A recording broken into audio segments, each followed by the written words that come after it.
বাংলাদেশের প্রবাসীরা যারা যেখানে আছেন, আপনারা রেমিটেন্স পাঠিয়ে আমার দেশের নতুন সরকারকে সহযোগিতা করুন। দেশের অর্থনীতি পুনর্গঠনে আপনারা। আসসালামু আলাইকুম। আপনি সম্মানীয় মানুষ, তাই সম্মান হিসাবে বলতাছি, আমরা প্রবাসীরা আছি না, প্রবাসীদের কি মনে হয় আপনাদের কাছে? মনে হয় পুতুল। আপনারা যেভাবে নাচাবেন সেইভাবে নাচবো, তা পাইবেন না, ঠিক আছে? যদি সেটা পাইবা থাকেন তাইলে ভুল। আর প্রথমত কথা, প্রবাসী ভাইয়েরা যত আছেন তাই বন্ধুরা আমার এই ভিডিওটা শেয়ার করবেন।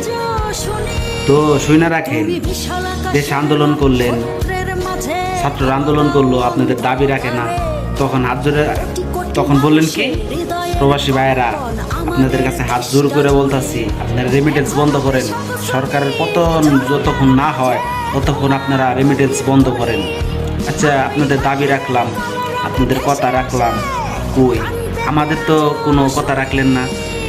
তখন প্রবাসী ভাইয়েরা এগুলা শুনি, কই যখন ঠেকায় পড়েন, আপনারা চাপে পড়েন, যাতায় পড়েন, তখন প্রবাসীরা, আর যখন যাতায় পড়েন না তখন প্রবাসী কেরা চিনি না।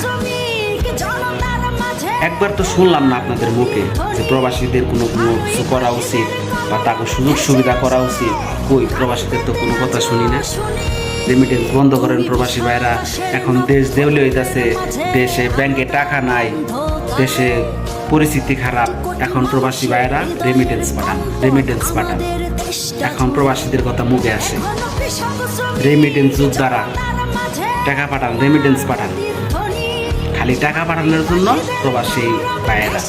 তখন যখন টাকা পাঠায়, দেশ ঠিক হয়ে যায়, তখন প্রবাসী কেরা, তখন প্রবাসীদের নামই শুনি না, খালি শুধু রেমিটেন্সের জন্য আপনাদের শুনি।